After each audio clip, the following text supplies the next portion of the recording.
Yes, we came, we saw, he died. Hillary Clinton کے یہ remarks محمد Gaddafi کے متعلق ہیں جن کو باغیوں نے بےایمانہ طریقے سے قتل کر دیا۔ کیا وہ واقعی میں ایک دہشت گرد تھے یا عالمی طاقتوں کے لیے ایک بہت بڑا خطرہ تھا؟ اور یہ خطرہ کس نوعیت کا تھا عالمی طاقت کہ ان کو اس طرح سے ایک سازش کے تحت قتل کروا دیا گیا؟ کرنل قذافی کو قتل کرنے کے لیے یونائٹڈ نیشن کی سیکیورٹی کونسل میں ایک ریزولوشن بھی پاس کی گئی جو کہ الاؤ کرتی تھی محمد قذافی کے اگینسٹ نیٹو کے ملٹری آپریشن کو۔ ایسے کون سے محرکات بنے کہ محمد قذافی کو حتیٰ کمیز موت کے گھاٹ اتارا گیا؟ آئیے اس ویڈیو میں اس کو ایکسپلور کرتے ہیں۔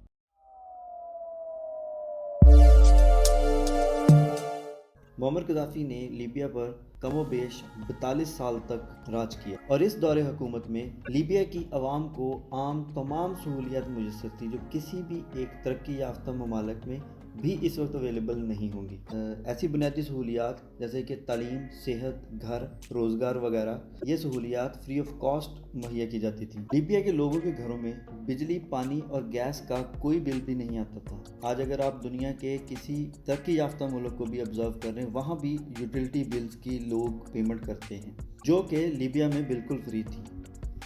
لیبیا کی اکنامک ڈیولپمنٹ گروتھ پورے افریقہ میں سب سے ہائی تھی اور اس کے علاوہ بزنس اور سیلریز کے اوپر کسی قسم کا کوئی بھی ٹیکس نہیں تھا، اور آہستہ آہستہ لیبیا ایک مضبوط معاشی طاقت کے طور پر دنیا میں ابھر رہا تھا۔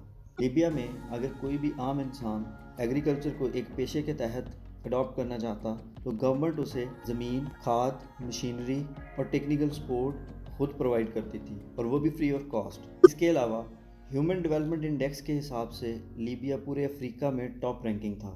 محمد قذافی کے دور میں عام انسان کا ایک ذاتی گھر ہونا ایک بنیادی ضرورت سمجھا جاتا تھا جس میں گورنمنٹ ان کو مکمل طور پر سپورٹ پرووائڈ کرتی تھی۔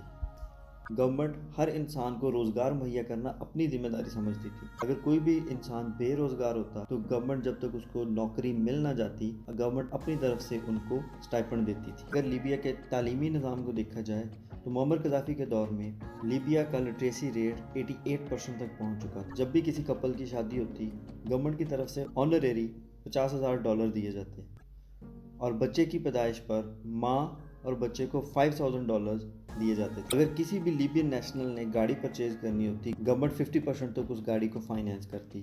لیبیا کی آئل بیسڈ اکانومی ہونے کی وجہ سے لیبیا کی بیشتر کمائی آئل سے حاصل ہوتی، اور اس کمائی کا ایک خاص حصہ لیبین عوام کے ہر بندے کے اکاؤنٹ میں ٹرانسفر کیا جاتا۔ لیبیا پر بیرونی قرضوں کا حجم ٹوٹل ریزرو کا محض 24% تھا۔ محمد قذافی کے رجیم کو بدلنے سے پہلے لیبیا کے فارن ریزروز کا ٹوٹل حجم $125 بلین سے بھی زیادہ تھا۔ ان تمام کاموں کا صلہ لیبیا کی عوام نے بیرونی سازش کا شکار ہو کر محمد قذافی کو قتل کر کے دیا۔ اور وہ کون سے ایسے محرکات تھے جس کی وجہ سے لیبیا کے اپنے لوگ ہی محمد قذافی کو قتل کرنے نکل پڑے؟ challenge America with its mighty power.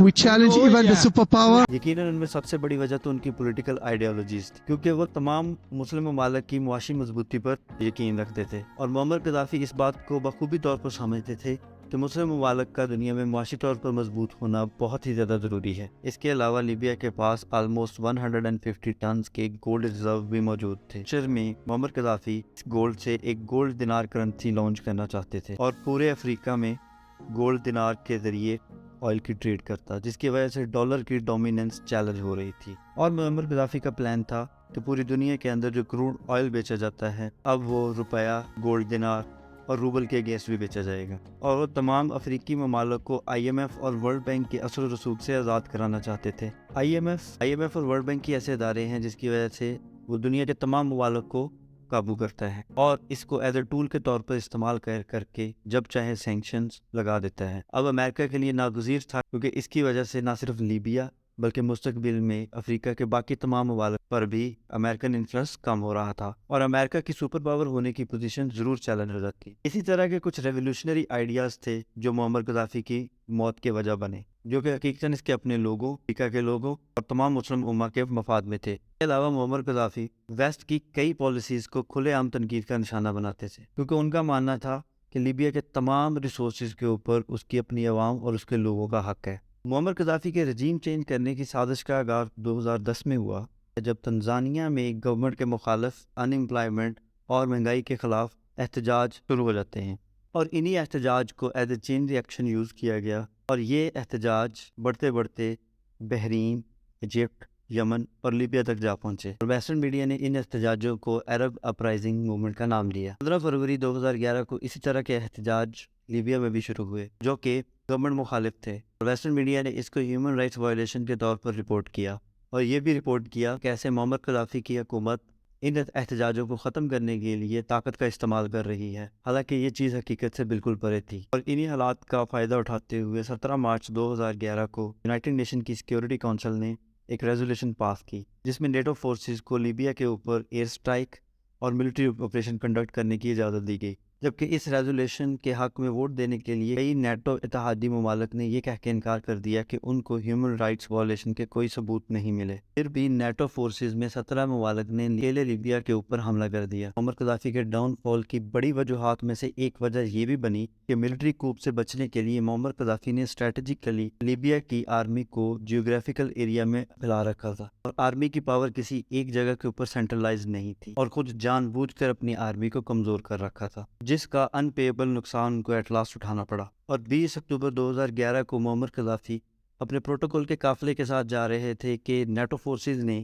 ان کی لوکیشن کو ٹریس کر کے ان کے اوپر ڈرون اٹیک کیا۔ سارا قافلہ تباہ ہونے کے بعد جس کے نتیجے میں معمر قذافی کو بھاگ کر اپنی جان بچانا پڑی، اور وہ ایک ڈرین پائپ میں چھپ گئے، اور لیبیا کے باغیوں نے انہیں چھپتا دیکھ کر باہر نکالا اور انتہائی شفاقی سے ان کو قتل کر دیا۔ معمر قذافی کی زندگی کی کہانی تو کئی قسم کے سوال چھوڑ کر وہیں پر ختم ہو گئی، لیکن ویسٹرن میڈیا کا غصہ ابھی بھی ختم نہیں ہوا تھا۔ 2012 میں ایک دی ڈکٹیٹر کے نام سے ایک مووی بنائی گئی جو کہ معمر قذافی کی زندگی سے انسپائرڈ تھی، جس میں ایک عرب لیڈر کو وومنائزر اور بددماغ لیڈر کے طور پر دکھایا گیا۔ اب یہاں پر سوال ہمارے لیے یہ پیدا ہوتا ہے کہ دشمن وہ کر رہا ہے جو اس کو کرنا چاہیے، کیا ہم اتنے ویجیلنٹ ہیں اور ہم وہ کر رہے ہیں جو ہمیں کرنا چاہیے؟ ہماری ویڈیو سے اگر آپ کے علم کو ویلیو ملی ہو تو اس کو دوسروں تک شیئر کریں۔ ہم ملیں گے اسی طرح کی کسی دوسری ویڈیو کے ساتھ۔